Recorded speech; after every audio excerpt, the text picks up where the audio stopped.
Cocody Bonhouma, siège de l'INFJ, Institut national de formation judiciaire.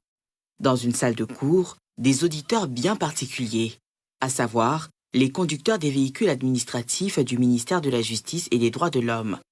En première ligne, à l'ouverture de la formation, initiée par l'institution de formation des personnels judiciaires du pays sur instruction du garde des Sceaux, le directeur général de l'INFJ situe contexte, enjeux et attentes quand le formateur interpelle les participants pour le suivi des bonnes règles sur la route et s'ériger ainsi en bon ambassadeur de l'appareil judiciaire ivoirien. Le fait de ne pas respecter la sécurité sur les routes présente beaucoup de dangers. Les feux grillés, les dépassements dangereux, les conduites abusives, les fils de conduite concrets, tout cela, ce sont des situations qui créent l'insécurité dont les conséquences sont vraiment graves.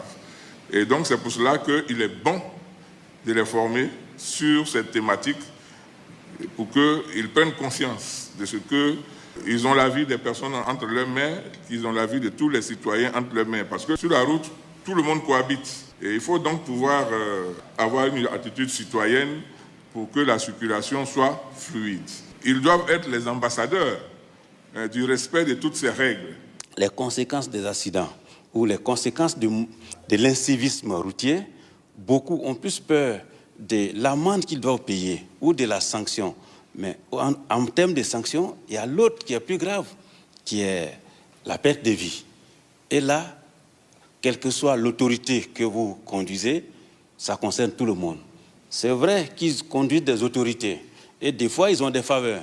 Mais attention, il y a la vie, eux-mêmes leur propre vie et la vie de ceux qu'ils conduisent qui est en jeu.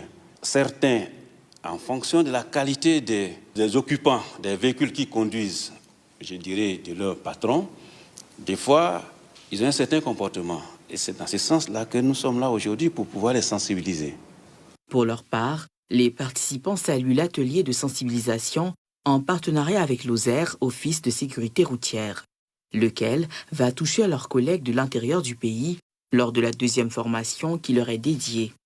Cette formation, faut-il le relever, fait suite aux nombreux cas d'indélicatesse au volant dans lesquels sont impliqués des conducteurs des véhicules administratifs.